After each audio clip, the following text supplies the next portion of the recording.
अस्सलाम वालेकुम। प्रोग्राम में आपको खुशामदीद। मैं हूं मसूद रज़ा। पाकिस्तान ने एक मरतबा फिर अफ़गानिस्तान से मुतालबा किया है कि वो कलअदम TTP के जो क़यादत अफ़गानिस्तान में है उसको गिरफ़्तार करे, या तो ख़ुद मुकदमा चलाए या पाकिस्तान के हवाले करे। आज वज़ीर दाखिला मोहसिन नकवी ने एक प्रेस कॉन्फ्रेंस की और उसमें ये पैगाम फिर से दिया है अफ़गानिस्तान को। और पाकिस्तान मुसलसल अफ़गानिस्तान की वजह से दहशतगर्दी की लपेट में है और अब बहुत हो गया। अब यकीनी तौर पर पाकिस्तान को एक सख्त मौक़िफ़ पाकिस्तान ने लिया हुआ है, इसमें मज़ीद उससे सख्ती करनी चाहिए और ये अच्छा मुतालबा है। और अफ़गानिस्तान हुकूमत की तरफ से देखते हैं कि इस पर क्या जवाब आता है।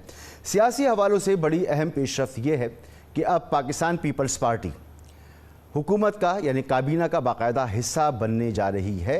इसके हवाले से हमने कई महीने पहले अपने प्रोग्राम में बात की और मुतवातिर हम बात करते रहे कि एक वक्त आएगा जब पाकिस्तान पीपल्स पार्टी वफाकी काबीना का हिस्सा बनेगी। आज यूसुफ रज़ा गिलानी साहब ने इस बात का इकरार किया है कि इस हवाले से बातचीत हो रही है। इसका मतलब क्या है? इसका मतलब यह है कि हुकूमत मुस्तहकम हो रही है और अपोजिशन का ख़तरा जो है वो उससे कम होता चला जा रहा है। जितना वक्त गुजर रहा है, तहरीक इंसाफ अपना जो सियासी वज़न है उसको कम करती चली जा रही है।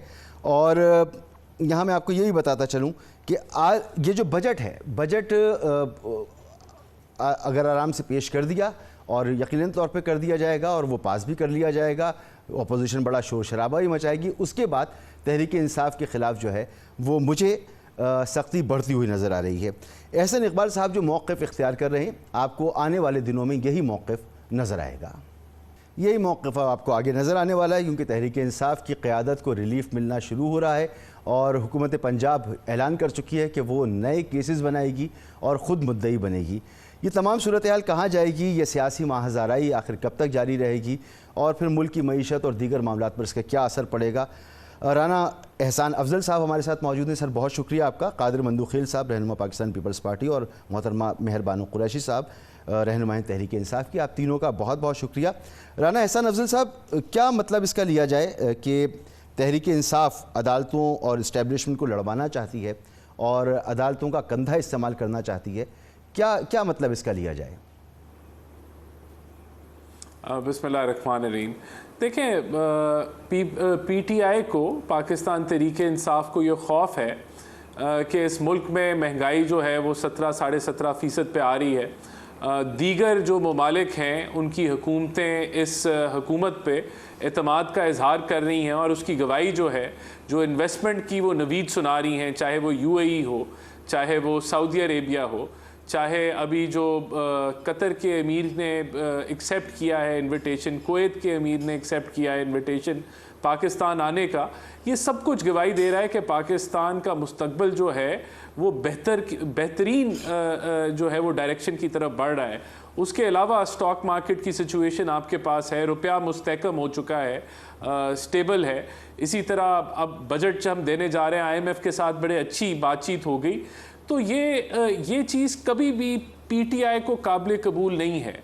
और अगर आप उनकी पिछली सियासत देख लें, चाहे धरनों से लेके बिल फाड़ने तक और फिर PTV का हमला हो या असेंबली के पास असेंबली के ऊपर हमला हो या रेडियो पाकिस्तान के ऊपर हो या 9 मई के वाक़यात हों, उनकी पॉलिटिक्स जो है वो पॉलिटिकल स्टेबिलिटी नहीं आने देना चाहती है इस मुल्क के अंदर। आपने IMF के खतूत की बात हो या और दीगर मामलात हो, तो देखें बात ये है कि अब इनको लगता है कि इनको कोई अदालतों से कोई, जिस तरह पिछली दफ़ा कोई सपोर्ट मिल रही थी कि उसके तहत ये निकल आएंगे। देखें, हमारा कतई तौर पे कोई इंतकामी कार्रवाई का ना प्लान है, ना एजेंडा है, ना हम इसमें बिलीव करते हैं। हम समझते हैं कि जो अदालती मामलात हैं वो न्यूट्रल तरीके से आगे चलने चाहिए और उसके अंदर जो है, जो हकायक पे मबनी एविडेंस बेस्ड जो मामलात हैं वो आगे बढ़ेंगे। तो एहसन इकबाल साहब क्या फरमा रही हैं कि अदालतों, तहरीक इंसाफ अदालतों और इस्टेब्लिशमेंट को लड़वाना चाहती है? ये कैसे? कोई अदालतें, कोई माशाल्लाह मुअज़्ज़िज़ जज साहिबान हैं, बहुत काबिल और रिस्पेक्टेबल जज साहिबान हैं, किस तरह से ऐसे हो सकता है? ये क्या, यानी आप लोग कि ऐसा तो नहीं कि अदालतों को दोबारा से दबाव में लाने की कोशिश कर रही?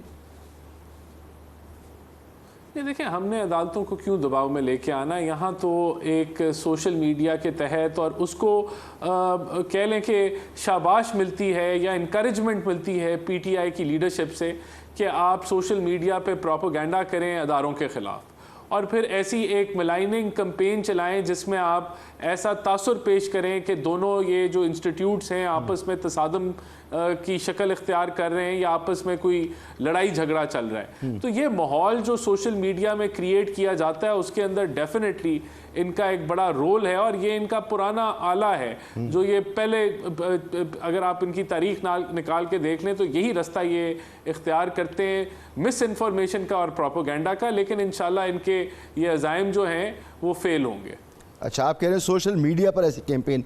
मेहरबान कुरैशी साहबा, क्या ये तासुर गलत है कि हुकूमत अदालतों पर दबाव डाल रही है क्योंकि तहरीक इंसाफ को उनकी क़यादत को रिलीफ मिलना शुरू हो चुका है, और इस तरह के बयानात जो हैं इस तनाजुर में हैं या नहीं हैं?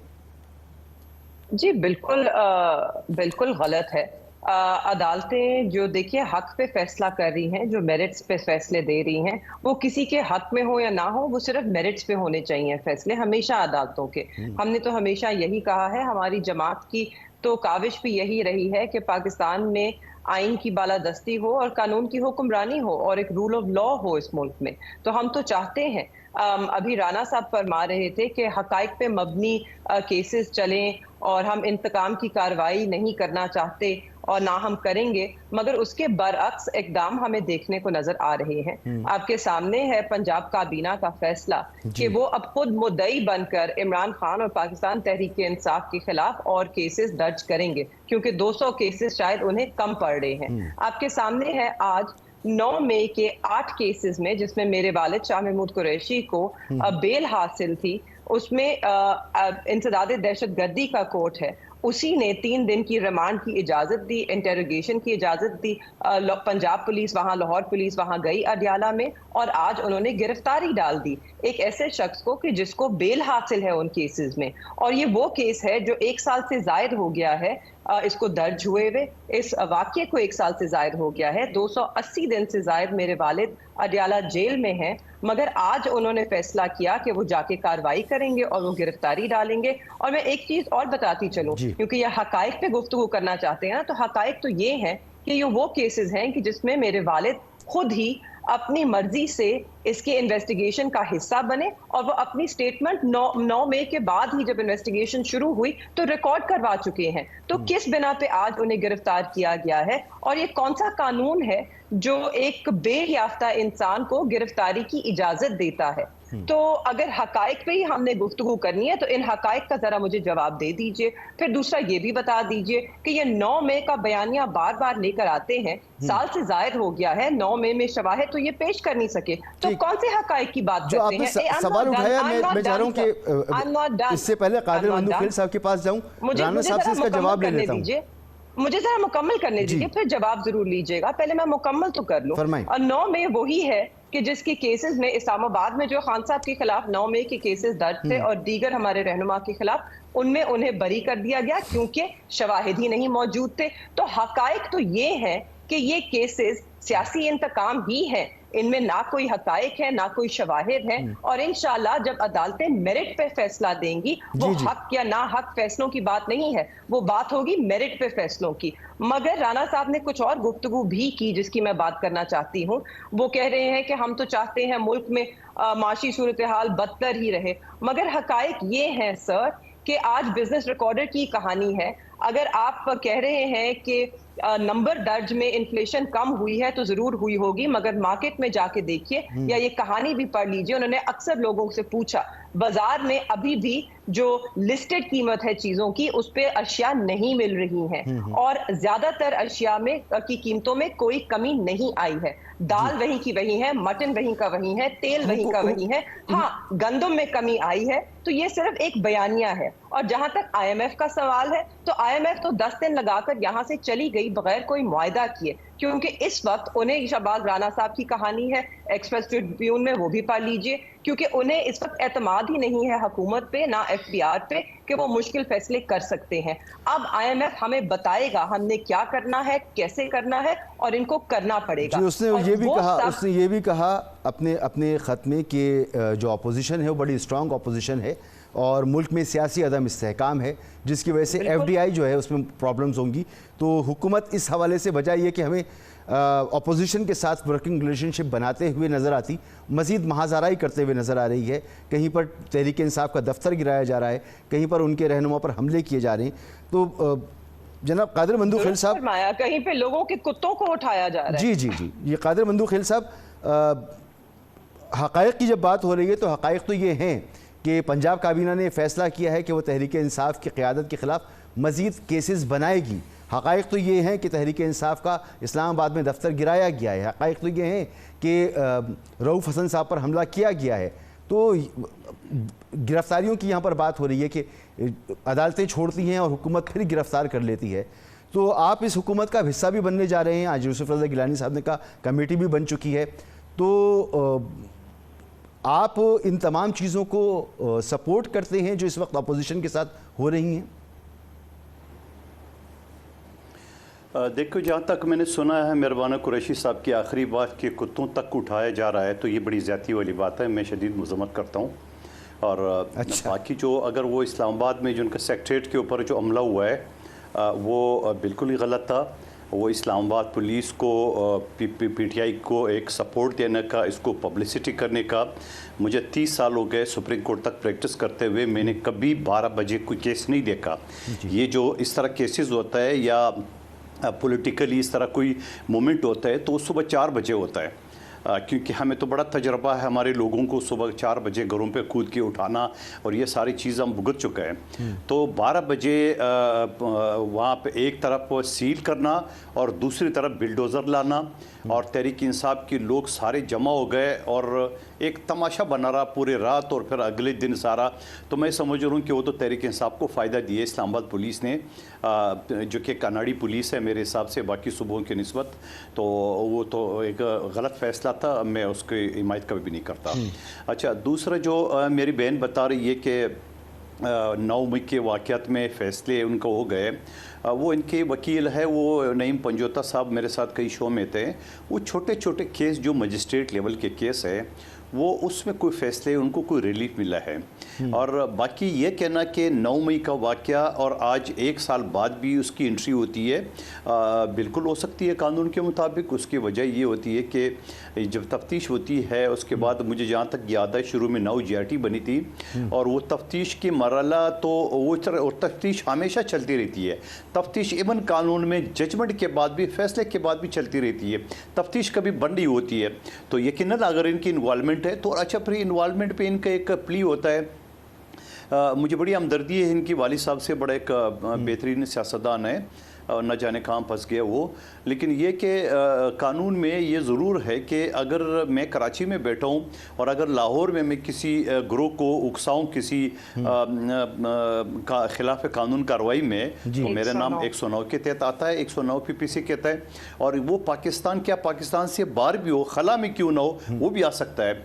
और बाकी 9 मई के वाक़यात तो जितना आसानी से ये समझ रहा है, मैं नहीं समझता हूँ कितना आसानी से इनकी जान छूटेगी। उसकी वजह यानी आप समझ रहे हैं कि अगर हुकूमत की गिरफ्तारियां कर रही है तो ये जस्टिफाई की जा सकती हैं।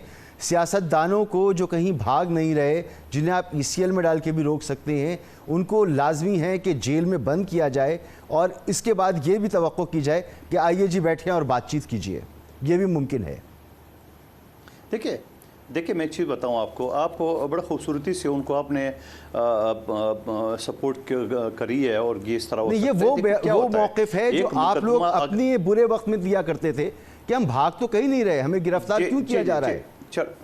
अच्छा, वो बात कह रहा हूं। चलो मैं जवाब दे देता हूँ। देखो ठीक है, चलो अच्छी बात की आपने। मैं ये समझ रहा हूँ कि देखिए, अगर मैंने आपको बोला ना कि तफ्तीश एक ऐसा मरहला होता है जो फैसले के बाद भी होती है, जजमेंट के बाद भी होती है। मैं आपको कानूनी बात बता रहा हूँ। जी बिल्कुल होती है। अच्छा, अब जो 9 मई को इतना 9 मई का जो वाक़या को इतना ये आसान समझ रहे हैं, और ये जो कहता है ना कि हमने पॉलिटिकल पार्टी से बात नहीं करनी है, हमने आर्मी चीफ से बात करनी है या ISI चीफ से बात करनी है, इनकी गलतफहमी है। गलतफहमी इनका ये है, ये समझ रहे हैं कि आर्मी चीफ हमें 9 मई के मुकदमात में हमें माफ़ कर देंगे। मैं आपको बता रहा हूँ कि आर्मी चीफ के पास कोई इख्तियार नहीं है, ना DG SPR के पास, इवन के सुप्रीम कोर्ट के चीफ जस्टिस के पास इख्तियार नहीं है। क्योंकि ये जो 9 मई के जो शोहदा के यादगार उन्हें जला है, तो ये इंसदाद दहशतगर्दी के मुकदमात है और इंसदाद दहशतगर्दी के कानून में कोई माफ़ी नहीं है। हाँ, एक सूरत हो सकती है कि वो दलाइल से अपना केस को गवाही चला के और वहाँ केस जीत जाए, बरी हो जाए, वो एक अलग बात है। माफ़ी का इख्तियार किसी के पास नहीं है पाकिस्तान में। तो मैं ये समझ रहा हूँ कि वो, हाँ, मैं ये भी नहीं कहूँगा कि इनके लोग मुलवस है, लेकिन मुलवस तो है, सारे नहीं होंगे तो आधे तो है। और फिर ये जो इनके स्पीचेस वगैरह, उसके हवाले से कानूनी शहादत बड़ा क्लियर है। आर्टिकल 164 के कोई भी ऑडियो वीडियो जो है ना, ये कोर्ट में गवाही के तौर पे पेश किए जा सकते हैं। हाँ, सर, अगर वो सही हो। सर, आप लेकिन बहुत जहां तक सीनियर मुझे याद वकील पड़ रहा है, हैं, एक साल सुप्रीम गुजर कोर्ट की गया, प्रैक्टिस कोई करती हैं। वीडियो, कोई ऑडियो उन्होंने चैलेंज नहीं किया कि ये जाली है। जी, मैं मगर आप देखें ना, अगर फरियाल तालपुर साहबा को उठाया गया था तो हम उसकी मजम्मत करते थे, उनको नहीं उठाया जाना चाहिए था, और फिर वो छूट गई, अस्पताल गई, जेल में आई, फिर छूट गई, सब कुछ हुआ। लेकिन यास्मीन राशिद जैसी 85 बता देना कितने बजे उठाए, कैंसर कितने बजे सर्वाइवर उठाए, ये भी बता देना। जी, फरियाल तालपुर को रात 12 बजे अस्पताल से घसीट के ले गए जी, वहां उसकी मजम्मत की। लेकिन आज अगर यास्मीन राशिद शोहदात की यादगारों को जलाने केस नहीं थे, शाह महमूद कुरैशी साहब, मुल्क दुश्मनी के केसेस नहीं थे, ये भी ज़हन में रख लें। सर, अब बात किया ना मुल्क दुश्मनी की केसेस हैं तो सजा दिलाए हुकूमत, बहरहाल आप इसको डिफेंड कर रही। राना साहब, फिर बातचीत कैसे होगी जब आपके वजीर आजम पार्लियामेंट के फ्लोर पे कहते हैं कि जी बात कीजिए, जब राना सनाउल्लाह साहब कहते हैं जी आइए बात कीजिए, तो फिर बात कैसे होगी जब एक तरफ आप दफातर गिराएंगे, जब एक तरफ आप ज़रा, यानी ये तो इंतज़ामिया का प्रोग्रेटिव है ना कि वो किस फैसले, किस केस में गिरफ्तारी डालती है, किस पे नहीं डालती। अदालत ने रिलीफ दे दिया तो आप चाहें तो उनको घर भी जाने दे सकते हैं, आप चाहें तो गिरफ्तार भी कर सकते हैं, लेकिन आप ये फैसला करते हैं कि आपने उनको गिरफ्तार करना है, तो फिर बातचीत कैसे होगी? नहीं, देखें, सबसे पहले तो मैं 2-3 चीज़ें क्लियर कर दूं। IMF जो है MEFP का डॉक्यूमेंट दे के गई है और उसको पाकिस्तान साइड रिव्यू कर रही है और बड़े पॉजिटिव नोट के ऊपर वो मामलात हुए। अब ऑब्वियसली ये चीज़ हजम तो नहीं हो सकती PTI को कि चीज़ें स्टेबलाइज होंगी, तो वो इसके ऊपर भी प्रोपेगेंडा करते हैं। बहरहाल देखें, ये जो आपने दफ्तर गिराने की बात की, ये भी गलत खबर है। दफ्तर नहीं गिराया गया, वहाँ 2 कंटेनर खड़े किए गए थे, ये CDA का मौक़िफ़ है और वो स्टेट लैंड पे खड़े किए गए थे। और जो फेंस भी लगाई गई थी वो भी इनकी अपनी बाउंड्री पे नहीं थी, वो भी स्टेट लैंड के ऊपर लगाई गई थी। तो वहाँ जो तजावुज़ात थे, जो इल्लीगल थे, उनको रिमूव किया गया था। जो बिल्डिंग जो बिल्कुल उसको किसी ने हाथ नहीं लगाया, और बिल्डिंग में भी एक फ्लोर जो है वो बाय लॉज की वायलेशन के तहत बना हुआ है। और ये भी आपको सुन के हैरानी होगी कि उस बिल्डिंग के को नोटिस CDA ने दिए हुए थे 2020 में, 2021 में। साहब कह रहे हैं कि रात के अंधेरे में, रात के वक्त ये कार्रवाई करना तो एक नहीं, मैं देखें, मैं सब देखें, कादर मंदुर खेल साहब ने जो बात की, मैं उनसे एग्री करता हूँ। ये देखें, इससे फ़ायदा उठाया PTI ने, प्रोपोगेंडा किया कि हमारे दफ्तर के ऊपर हमलावर हो गए, फलाना हो गए, प्रोपोगेंडा किया। लेकिन ये नहीं वो बताते कि वहाँ बाय लॉज की वायलेशंस थी, गलत तजावुज़ात थी, और उनको अगर रिमूव किया गया तो वो राइट था। लेकिन इसका सियासी फ़ायदा उन्होंने उठाया, ना होता तो ये सियासी फ़ायदा ना उठा सकते और ऑप्टिक्स बेहतर होते। बहरहाल वहाँ वायलेशन बता दीजिएगा, हकायक पता होने चाहिए। रऊफ हसन साहब पर हमला हुआ, देखें, आज कई दिन गुजर गए, कोई नहीं पकड़ा गया।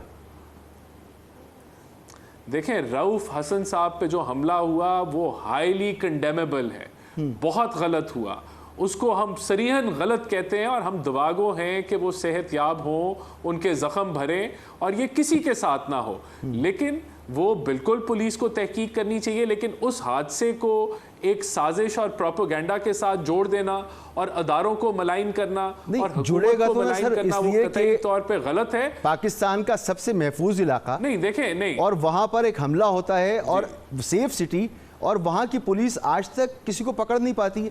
हुकूमत आपकी है, वो आपकी ऑपोजिशन है, तो वो तो कहेंगे ना कि आपने करवाया ये हमला। देखें, वहाँ मैं बिल्कुल समझता हूँ कि लोगों को पकड़े जाना चाहिए, इसकी तय तक पता चलना चाहिए वो कौन लोग थे और अवाम के सामने रखने चाहिए, ताकि ये प्रोपेगेंडा ख़त्म हो जो PTI प्रोपेगेंडा करती है और अवाम को गुमराह करती है और नफरत और ये पोलराइजेशन की सियासत करती है। बहरहाल देखें, बातचीत का प्लेटफॉर्म नहीं, मौके खुद दे रहे हैं। वो हमने तो नहीं अटैक किया था ना, वो पूरी कौम ने देखा कि यानी आप गिरफ्तारी नहीं कर पा रहे, आपका एक इदारा जाके रात में उधर बुलडोजर चला रहा है, तो मौके आप खुद फराहम कर रही? नहीं, देखें, मैं आपको कह रहा हूं कि वो जो बुलडोजर वहां क्या बाय लॉज की वायलेशन थी या नहीं थी, इस चीज़ की तस्दीक करे मीडिया, अगर वहाँ बायलॉज की वायलेशन थी और अगर उसको रिमूव किया गया, उसका सियासी फ़ायदा बिल्कुल पीटीआई को हुआ, लेकिन क्या वहाँ वायलेशन थी या नहीं थी, इसकी तस्दीक मीडिया को ज़रूर करनी चाहिए। बातचीत का रास्ता जो है वो पार्लियामेंट है। पार्लियामेंट वो फोरम है जहां बातचीत होनी चाहिए और हम विलिंग हैं। देखें, ये जो माहौल गंडापुर साहब ने बनाया हुआ है, एक बदमाशी का, एक ऐसी मैसेजिंग करने का कि वो कोई रियासत से अलग वो सूबा है या उसका हिस्सा नहीं है, ये बिल्कुल गलत मैसेजिंग है। आप बजट अनाउंस कर रहे हैं, अभी एफबीआर के नंबर नहीं आए, उसके वो आते हैं तो आप बजट अनाउंस करते हैं, लेकिन क्योंकि आप एक पॉलिटिकल इंस्टेबिलिटी बनाने पे तुले हुए हैं तो आपका हर मूव जो है, वो हर मैसेज जो है वो नेगेटिव है। आप दिखा रहे हैं पूरी कौम को कि केपी के वफाक के साथ नहीं खड़ा, वो अपना बजट देगा, उसको नहीं फिक्र कि एफबीआर की क्या कलेक्शन होगी वो ठीक होगी, उसको नहीं फिक्र कि आईएमएफ के साथ आपने कितना जो है वो प्रोविंशियल सरप्लस कमिट करना है। वो इस चीज से कता नजर वो अपना रास्ता इख्तियार करेगा, वो पाकिस्तान का रास्ता इख्तियार नहीं करेगा। जब आप ये मैसेजिंग देंगे, ये तमाम चीजें इस बात की निशानदेही कर रही हैं कि आपके और तहरीक इंसाफ के दरमियान एक रस्सा कशी है। आप मुज़ाकरात की बात करें या वो इफ़ाम तफ़हीम की बात करें, ये सिर्फ बातें हैं, असल में ऐसा नहीं है। आप केपी हुकूमत को लगता है कि चलने नहीं दे रहे, वो कहते हैं आप चलने नहीं देंगे, हम अपने फिगर्स देंगे, अपने नंबर देंगे, अपने अज़ाइम बताएंगे, बाद में कहेंगे कि आपने नहीं चलने दिया। तो ये पॉलिटिकल सारा मामला है। कहाँ मुल्क में इंक्रोचमेंट नहीं है? इस्लामाबाद में क्या दूसरी जगहों पे इंक्रोचमेंट नहीं है? क्या इंक्रोचमेंट को कहीं बर्दाश्त नहीं किया जाता? क्या मॉडल टाउन में आपके जहाँ पर एक्टिविटीज़ होती थी नून लीग की, वहाँ पर इंक्रोचमेंट नहीं होती थी? क्या वहाँ पर कभी कार्रवाइयाँ नहीं हुई? तो ये सब कुछ होता है। असल बात तो ये है कि एक रिफ्ट मौजूद है, बयानात कुछ और हैं, अमल कुछ और है। एक ब्रेक के बाद मज़ीद इस पर बात करते हैं।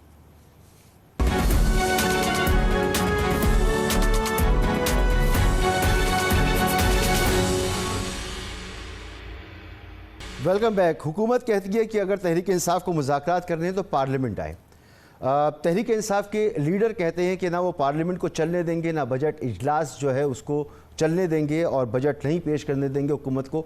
बहरहाल हुकूमत को बजट पेश करने से कोई नहीं रोक सकता, हुकूमत बजट पास कर लेगी, सादा अक्सरियत से होगी, पार्लियामेंट को नहीं चलने देंगे। तो ऐसी सूरत हाल में एक तरफ तहरीक इंसाफ हुकूमत को कबूल नहीं करती, पार्लियामेंट के अंदर है तो एहतजाजन मौजूद है और हुकूमत का इसरार है कि अगर बात होगी तो सिर्फ यहाँ होगी।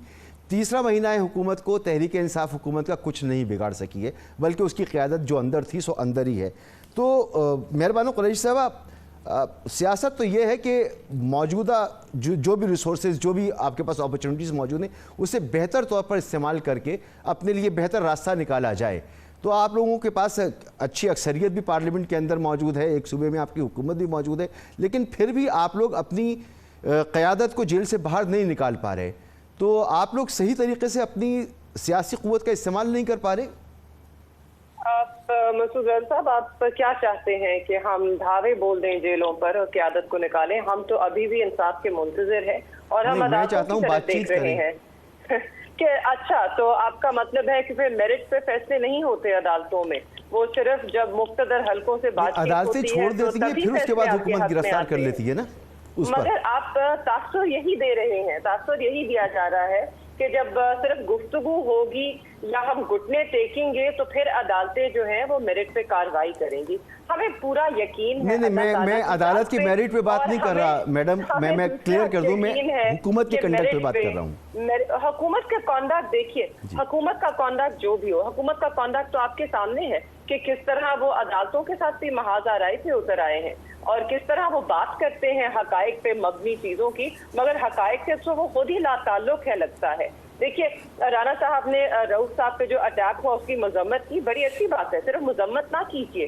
कितने दिन गुजर गए हैं, अभी तक हमें पता ही नहीं लगा कि किसने किया अटैक। नादरा का बहुत आला डेटाबेस है, सीसीटीवी के ऊपर उनके चेहरे मौजूद हैं, पता कीजिए ना कि कौन था उस अटैक के पीछे। आपको अगर वाकई अगर आपने मजम्मत करनी है, आप हुकूमत में हैं, आप सिर्फ मजम्मत नहीं कर सकते, आपको कार्रवाई भी करके दिखानी होगी। कार्रवाई नहीं हुई, मगर उसके अगले दिन फौरन ही पुलिस हमारे सेक्रेटेरिएट पे धावा बोलने जरूर आ गई बगैर वारंट के। उसकी अगली रात सीडीए बुलडोजर लेके हमारे उसी दफ्तर आ गई। और जहां तक ये कह रहे हैं कि अगर इंक्रोचमेंट है, अगर मान भी ले इंक्रोचमेंट भी है, तो पहले आप नोटिस देते हैं, नोटिस सर्व करने के बाद आप एक हक देते हैं, वो कहते हैं कि ड्यू प्रोसेस होता है। चार नोटिस दिए गए।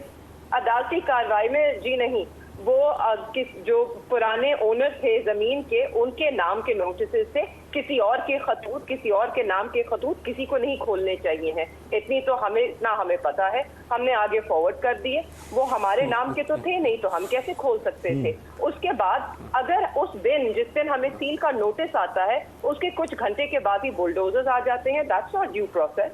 अगर ये कार्रवाई और अदालतों की बात करते हैं और हकायक की बात करते हैं, तो प्रोसेस किधर गया? आपको हमें मौका देना चाहिए था कि हम जवाब दें, उसके बाद आप बुलडोजर जरूर भेजें। मगर आप तो पूरा जो प्रोसेस है, जो अदालत का निज़ाम है, जो इंसाफ का निज़ाम है, जो जमहूरियत का निज़ाम है इस मुल्क में, आपने तो उस पर ही बुलडोजर फेर दिया है।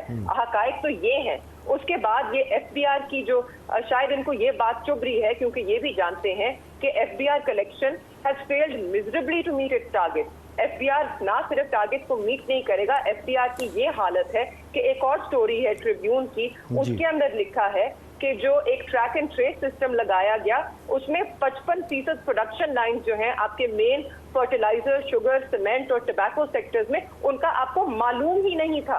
तो आप उनको टैक्स नेट में क्या लाते? IMF भी ये सब देख रहा है और इनकी चीजों की हमने पकड़ा है, इसको पकड़ा हमने नहीं सर, आपने नहीं पकड़ा जी, ये इन्वेस्टिगेशन ही हुई है, उसमें पता चला है कि ट्रैक एंड ट्रेस सिस्टम तो आपके जमाने में लगाया गया था, आपकी हुकूमत के जमाने में लगाया गया था। पिछले 2 साल से तो ये है ना, 16 माह इन्होंने हुकूमत की, अब फिर 4 महीनों से बैठे हैं, तो 2 साल का तो ये जवाब दे है ना। 2 साल गुजर गए, ये छोड़ दे। ये पूरे 50 साल मैं उसका बताता हूँ, इसके ऊपर आप बिल्कुल प्रोग्राम करें। सालों पे सिर्फ तहरीक इंसाफ की जो 3 साल की हुकूमत थी, उसमें इनको लगता है सब कुछ हुआ, ना उससे पहले हुआ ना उसके बाद हुआ। मुझे तो लगता है सिर्फ इन 3 सालों में ही फ्रॉड वायदा किया गया था ट्रैक एंड ट्रेस के साथ।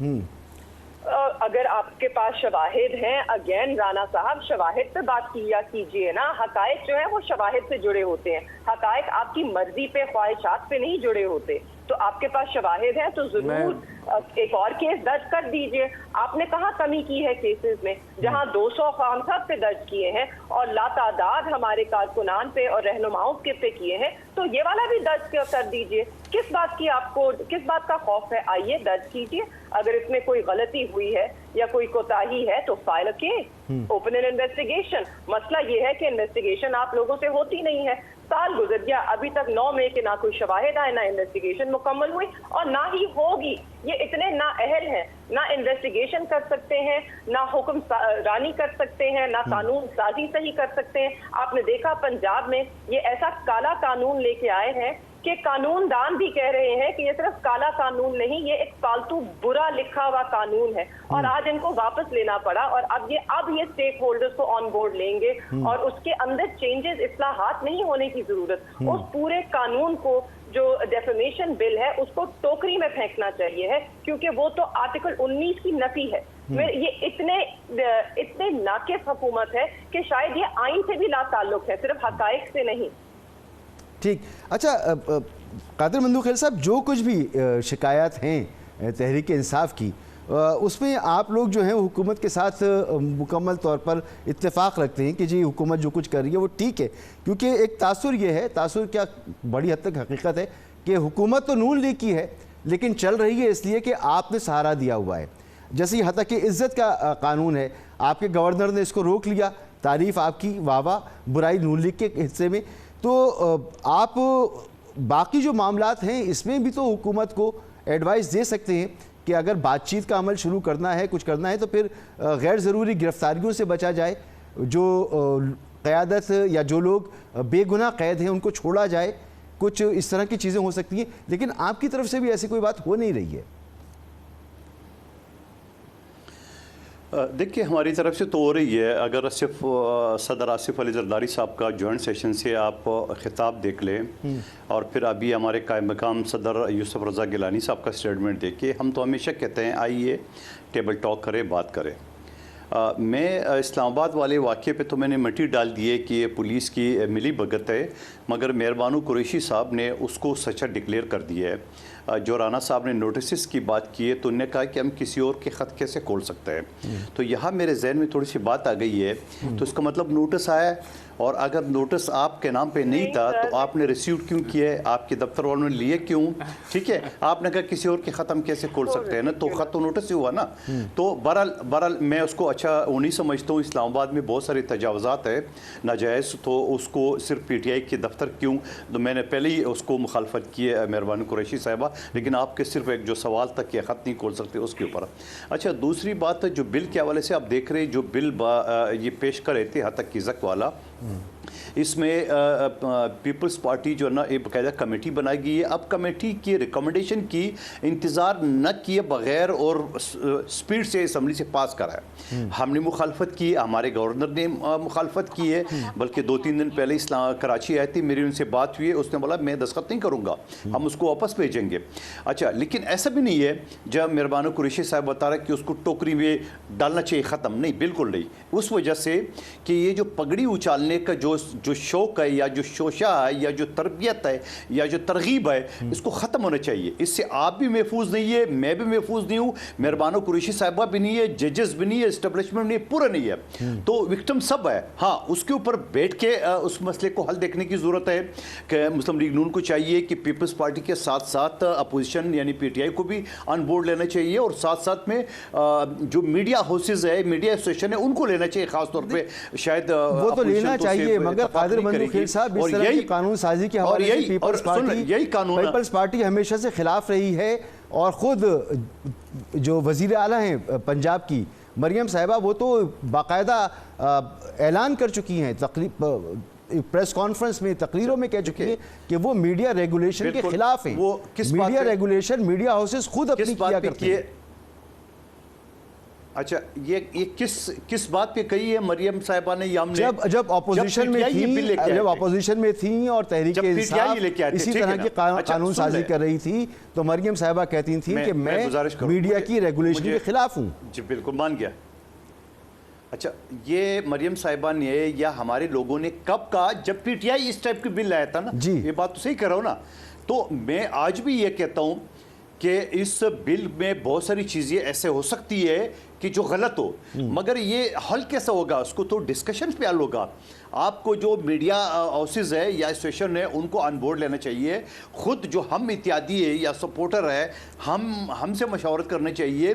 चलो PTI को भी ऑन बोर्ड लेना चाहिए, मगर आइन के आर्टिकल 19 के खिलाफ अगर तौर पे तो लाया तो और अब जाके मुखालफत। लेकिन मैं एक सवाल एक सवाल मेरे ज़हन में कर एक मसूद साहब, मैं इस बिल की मुझे नहीं पता एग्जैक्ट चीज़ें क्या क्या सही क्या गलत है, मगर इस टाइप की बिल अमेंडमेंट के साथ लाना चाहिए। उसकी वजह यह है कि जो सुप्रीम कोर्ट ने अदम एतमाद का फैसला दिया है, तो इसी PTI ने सुप्रीम कोर्ट के चीफ जस्टिस समेत तमाम जजेस के कार्टून बना के सोशल मीडिया पर यहाँ पर सिर्फ कानून की बात नहीं है कादिर मंजू खेर साहब, अगर सोशल मीडिया यहाँ पर हुकूमत पंजाब अलहदा कोर्ट कायम कर रही है, मीडिया कोर्ट्स बना रही है, और जजेस का उसमें जो जज साहिबान जो तो बात होनी चाहिए ना, जो जज साहब तैनाती होगी वो हुकूमत पंजाब करेगी। मैं आपसे और उसके अंदर मैं आपसे एग्री कर रहा हूं कि इस टाइप की जो शिक है उसको नहीं डालना चाहिए। मैं आपसे एग्री कर रहा हूं, इस टाइप की जो शिक है उसको पीपल्स पार्टी के साथ और मीडिया हाउसेस के साथ मशवरत करना चाहिए। उन्होंने स्पीड से कर दिए और रिजल्ट क्या है? रिजल्ट हम पीछे हो गए, सारी बातें हम सपोर्ट नहीं करेंगे इस टाइप। लेकिन मैं ये समझ रहा हूँ जो शिकें गलत है वो डिस्कशन से ही खत्म हो सकती है ना, ये इस तरह अफरा तफरी में नहीं। खुद आपका दौर, मैंने यही अर्ज किया ना कि आप, और जब किसी और का दौर हो गया और फिर एक मेरा बुनियादी सवाल ये था कि जो कुछ इस वक्त हुकूमत कर रही है, तो पीपल्स पार्टी उस पर बिल्कुल ऑन बोर्ड है, ठीक है, ये इस मामले पे तो एतराज़ किया। बाकी और जो कुछ हो रहा है ऑपोजिशन के साथ हो रहा है, उस पर बिल्कुल ऑन बोर्ड है, क्योंकि आप ही के सहारे पे चल रही है ये हुकूमत। नहीं है, देखिए वो बात अलग है। हमने उनको पुश करके जरूर सीढ़ी चढ़ा है और यही हमने सपोर्ट पीटीआई को किया, उसने इनकार किया है। अब बताओ पीपल्स पार्टी खुद तो हुकूमत नहीं बना सके, हमारे पास क्या ऑप्शन रह जाता, या तो पीटीआई या तो नून लीग। तो हम पीटीआई ने इनकार कर दिया, हमने नून लीग को किया। लेकिन सवाल यह है कि जो हुकूमत के अच्छे काम है उसको हम सपोर्ट जरूर करेंगे, मगर हुकूमत की अगर अच्छे काम नहीं है तो उसकी हमने सपोर्ट नहीं की है। निजकारी के हवाले से हमारे खदशात है, पीआईए रेलवे जो कोडियों के दाम बेचने का हुकूमत प्लान कर रही है, हमारे खदशात है। हमने कहा है, हमने कमेटी बनाई कि बाबा ये न करो, इस तरह ये जो अब बिल है ये तक इज्जत वाला, हमने इख्तिलाफ किया है। यहाँ रुकिएगा जरा कादिर बंधु खिल साहब, मैं राना साहब से सपोर्ट करेंगे इसी बात को आगे बढ़ाते हुए, क्योंकि दो बातें हो गई। राना साहब, मेहरबान कुरैशी साहब ने कहा कि हुकूमत नाअहल है, ये इससे कुछ नहीं हो रहा और ये फ्रस्ट्रेशन है जो मैं समझ पाया हूँ जो अपोजिशन के खिलाफ। पर उन्होंने आप पर नाअहली का इल्ज़ाम लगाया कि ना तो आप रऊफ साहब के जो मुजरिमान हैं उनको पकड़ सकते हैं, ना और कोई काम कर सकते हैं, ना IMF कर सकते हैं, ना टैक्स इवेजन को रोक सकते हैं। दूसरी तरफ आप जो है वो प्राइवेटाइजेशन करना चाह रहे हैं, पीपल्स पार्टी इसके ख़िलाफ़ है, वो नहीं चाहती कि इदारों की निजकारी हो, IMF कहता है कि हो। और प्राइवेटाइजेशन के हवाले से PIA की जो प्राइवेटाइजेशन है, कई मरतबा आपने तारीख आगे बढ़ाई और उसके ऊपर जो इंटरेस्ट आया वो भी मुल्क के अंदर से ही आया, FDI उसमें नहीं आ रही, यानी बाहर से लोग नहीं आ रहे उसके अंदर। तो ये एक नाकामी है कि अभी तक जिस तेज़ी के साथ इसमें चलना चाहिए था चल नहीं पा रहे प्राइवेटाइजेशन पर। नहीं, देखें, सबसे पहले तो कोई एक्सटेंशन जो आई है वो जो बिडर्स हैं उनकी तरफ से डिमांड आई थी कि वो ड्यू डिलिजेंस करना चाहते हैं, ये पॉजिटिव चीज़ है। और हम मुतमईन हैं कि हमें जो 8 के करीब जो बिडर्स आए हैं, नहीं देखें, जो जितने बिडर्स आए हैं उसमें लोकल कंपनीज भी हैं, जो खुशाइन बात है देखें, और उसके अंदर फॉरेन कंपनीज भी हैं। तो ये हम समझते हैं कि PIA की जो प्राइवेटाइजेशन का अमल है, it is on a timeline which is being followed और वो ठीक जा रहा है, उसमें हमें कोई खदशात नहीं नजर आ रहा। बिडर्स में डायरेक्टली कोई फॉरेन कंपनी नहीं है, किसी कंसोर्शियम के साथ अगर कोई फॉरेनर्स हों तो हों, वरना तो लोकल ही हैं सारे। ऐसे ही है, ऐसे ही है। देखें, तो इससे अच्छी और क्या बात हो सकती है कि आपके डॉलर्स बाहर नहीं जाएंगे, प्रॉफिट बाहर नहीं रिमिट होगा, तो इसको तो खुशाइन आप समझें। देखें, मैं आपको बात यह है कि PIA की बिडिंग प्रोसेस इंशाल्लाह ताला ट्रांसपेरेंट तरीन बिडिंग प्रोसेस होगी। मेरा सवाल करने का माजरत आपकी बात कट रही है, सवाल करने का मकसद यह है कि हुकूमत ने तारीख दी थी इस महीने के आखिरी या अगले महीने के पहले हफ्ते तक इस प्रोसेस को मुकम्मल कर लेंगे, तो इस टाइमलाइन में तो नहीं हो रहा ये प्रोसेस मुकम्मल, खास तौर पे PIA का। नहीं, देखें, मैं आपको फिर रिपीट कर दूं, जो बिडर्स हैं उन्होंने डिमांड किया, बहुत सारों ने डिमांड किया कि हमें कोई चंद हफ्तों की, 1 या 2 हफ्तों की एक्सटेंशन दे दें। कोई लोग कंसोर्शियम बनाना चाह रहे थे, कोई लोग ड्यू डिलिजेंस करना चाह रहे थे, तो उनकी डिमांड की वजह से ये थोड़ा सा चंद हफ्तों का फ़र्क पड़ा है, लेकिन ओवरऑल वो टाइमलाइन फॉलो हो रही है। निजकारी PIA की बड़ी तेज़ी से आगे बढ़ रही है और इसमें कोई रुकावट नहीं नज़र आ रही। तो ये एक हेल्दी एक्टिविटी हो रही है, ये प्रोग्रेस इज हेल्दी, उसमें कोई हमें नेगेटिव एलिमेंट नहीं नज़र आ रहा है। ये मैं आपको बड़ा पार्टी की तरफ से कोई एतराज़ात आए हैं अभी तक? देखिए, डेफिनेटली उनका ओपिनियन आया है कि अगर पब्लिक प्राइवेट पार्टनरशिप के तहत ये मामलात हो जाएं तो वो ज़्यादा प्रेफरेबल होंगे। ये वरना निजकारी होती है तो हो जाए, कोई मसला नहीं। लेकिन अब ये देखें, हमने भी ये जो बिडिंग है ये 51% से 100% जो शेयर्स हैं वो उसमें ऑप्शन है। अगर कोई कंपनी 100% से कम शेयर्स लेती है तो वो एक sort of a public private partnership ही हो जाएगी, क्योंकि बाकी जो शेयर्स होंगे वो गवर्नमेंट के होंगे। बहरहाल ये प्रोसेस एक जो चल रहा है उसमें कोई नेगेटिव एलिमेंट अभी नहीं हमें नज़र आया और हेल्दी चल रहा है, और हम मुतमईन हैं इंशाल्लाह ताला ये गेम चेंजर होगा पाकिस्तान में। प्राइवेटाइजेशन के लिहाज से 825 अरब का नुकसान PIA कर चुकी है, जिसका बोझ एक आम आदमी उठाता है। बिल्कुल हमें प्राइवेटाइजेशन की तरफ बढ़ना है, हमें पब्लिक प्राइवेट पार्टनरशिप की तरफ बढ़ना है, और इन्हीं मोडालिटीज को हम आगे लेके जा रहे हैं। सर, एक ब्रेक मुझे लेना है सर, इसके बाद यहीं से आप कंटिन्यू कीजिएगा। एक ब्रेक लेना है। तो पीपल्स पार्टी कह तो रही है कि वो पब्लिक प्राइवेट पार्टनरशिप हो तो बेहतर है, वरना मगर हुकूमत प्राइवेटाइजेशन की तरफ जा रही है, पीपल्स पार्टी देख रही है। और तहरीक इंसाफ इल्ज़ाम लगाती है कि ये हुकूमत मिली भगत से चल रही है। हालांकि प्राइवेटाइजेशन बहुत ज़रूरी है, होनी चाहिए, हुकूमत का काम नहीं है कि वो इन खसारे में चलने वाली जो ऑर्गेनाइजेशन है उनको चलाए। एक ब्रेक के बाद बात करते हैं।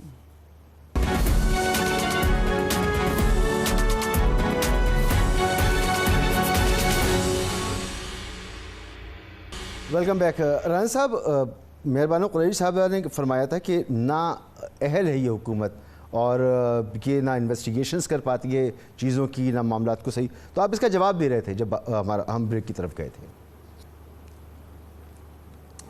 आपकी आवाज़ कट रही थी, अगर रिपीट जी, आप जवाब दे रहे थे अगली बात का, जो नाअहल कहा गया था आपकी हुकूमत को मेहरबान साहिबा की तरफ से, तो आप उसका जवाब दे रहे थे। बात ये है, PMLN ने 2013 से 2018 में इस मुल्क के अंधेरे दूर किए, इस मुल्क में IMF के प्रोग्राम को मुकम्मल किया, हमने टैक्स कलेक्शन को दुगना किया, टैक्स टू GDP रेशो जो है वो तकरीबन 13% के ऊपर ओवरऑल रेवेन्यू टू GDP पहुंच गया था। उसको दोबारा रिवर्स किया गया PTI के दौर में। अभी हमें जो मौका मिला है इंशाल्लाह ताला हमारे प्राइवेटाइजेशन के हवाले से जो प्लान है वो क्लियर हैं कि हम मुकम्मल तौर पे हर जो अथॉरिटी है, जो कंपनीज़ हैं, जो बिज़नेस है जिसमें हुकूमत घुसी हुई है उससे बाहर निकलना चाहते हैं। हम FBR को रीस्ट्रक्चर करने जा रहे हैं। बड़े पॉजिटिव अभी फीडबैक है, जो रजिस्ट्रेशन चल रही है ताजरों की, इट हैज़ क्रॉस्ड ऑलमोस्ट 20,000 और ये 30 जून तक एक बड़ा मैसिव नंबर पे चला। देखें, आउट ऑफ इसमें अभी ये 3-4 लाख का नंबर है, लेकिन we are heading towards that. लेकिन हम समझते हैं कि इस दफ़ा ये जो 74 सालों में हम PIA को प्राइवेटाइज नहीं कर सके, हम करने जा रहे हैं। हम ताजरों को टैक्स नेट में लाने जा रहे हैं। हम इंशाल्लाह ताला ये जो प्रोग्राम होगा, IMF का आखिरी प्रोग्राम होगा, हम डिलीवर करने जा रहे हैं। और देखिए, उसकी नवीद आपको मैंने पहले स्टार्टिंग में सुनाई कि आपको जो जब कुवैत के अमीर आ रहे हैं, कतर के आ रहे हैं, चाइनीज़ प्रीमियर से मुलाकात होने जा रही है, आपके सऊदीज़ के साथ चीज़ें बढ़ रही हैं बेहतरी की तरफ, इन्वेस्टमेंट की तरफ, UAE की तरफ से जा रही है, तो ये इत्मीनान है। फिर किसी वक्त राना साहब इस पर बैठेंगे और इस पर ये बात करेंगे कि ये सब कुछ कितना सस्टेनेबल है, क्योंकि कई सवालात इसके ऊपर हैं। मेहरबान कुरैशी साहबा, ये ताजरों के साथ जो हुकूमत इंगेज कर रही है, अच्छी बात है कि 17-18 हज़ार का नंबर अब आ रहा है सामने, मगर ये तो तादाद लाखों में है। मगर जो रवैया है ताजरों के साथ टैक्स कलेक्शन पे, उस पर आप क्या कहेंगी? जो तनख्वाहदार तबका है और जो पहले से टैक्स नेट में लोग मौजूद हैं, उनसे तो कोई बात की नहीं जाती, उस पर तो बस हुक्म सादिर किया जाता है। इधर तो इल्तिजा की जा रही है। मसूद रजा साहब, ये बिजनेस रिकॉर्डर की ही कहानी है 1 मई की, और उसमें उन्होंने लिखा है बिजनेस रिकॉर्डर ज्यादा पढ़ती हैं जी, इकोनॉमी के लिए तो बिजनेस रिकॉर्डर ही पढ़ना चाहिए ज्यादा। उसके अंदर जी FBR कलेक्शन के मामले में है, और ना सिर्फ कि वो शॉर्टफॉल का अंदेशा दे रहे हैं, उन्होंने ये भी लिखा है कि अभी तक सिर्फ 105 ताजिर और दुकानदार जो हैं ताजिर दोस्त ऐप के जरिए रजिस्टर हुए हैं, और ये 30 अप्रैल तक की है। तो मुझे नहीं मालूम कि 150 अब इन्फोर्समेंट शुरू हो गई है ना। वेरी गुड, बहुत अच्छा है। पहले वॉलंटरी था, अब इन्फोर्समेंट शुरू हो गई है। बहुत अच्छा इकदाम है मेरे ख्याल में। अगर आपको टैक्स नेट बढ़ाना है तो आपको बिल्कुल जो आपका ताजिर दुकानदार तबका है उनको टैक्स नेट में लाने की जरूरत है। मगर अब हुकूमत की तरफ से ये भी सुनने में आ रहा है कि IMF की भी डिमांड है कि 18% जो है sales tax across the board लगेगा सब अशिया पे, except for life saving drug. तो इसके अंदर शायद ये और मुश्किलात पैदा करें और लोग और टैक्स इवेजन शुरू करें, क्योंकि इससे जो है ना, जो आपकी मेन बेसिक सैलरी है उसमें ऑलरेडी लोगों को मुश्किलात हो रही हैं गुजारा करने की। तो इससे और बर्डन पड़ेगा आवाम के ऊपर, लोगों के ऊपर, खासतौर पे तनख्वाहदार तबके के ऊपर, जिसके ऊपर ये मजीद, क्योंकि इनको अपने रेवेन्यू टारगेट बढ़ाने हैं IMF की डिमांड के मुताबिक, ये मजीद जो तनख्वाहदार तबका है उसको मजीद कुचला जाएगा, क्योंकि वही एक तबका मिलता है जिसके ऊपर हम और दबाव डाल सकते हैं और टैक्सेस वसूल कर सकते हैं। वक्त कम है, जरा मैं ये है कादिर बंदू खेल साहब से एक सवाल कर लूं। कादिर बंदू खेल साहब, ये जो बजट एक सख्त बजट नज़र आ रहा है और एक तहरीक चल रही है तहफ़्फ़ुज़ आईन पाकिस्तान तहरीक, और उसमें बहुत सारी जमातें हैं, तो ये टैक्स, ये जो बजट है, अगर ये आवाम दोस्त ना हुआ तो क्या ये किसी हुकूमत मुखालिफ तहरीक के लिए एक लॉन्चिंग पैड बन सकता है, ये बजट का इवेंट?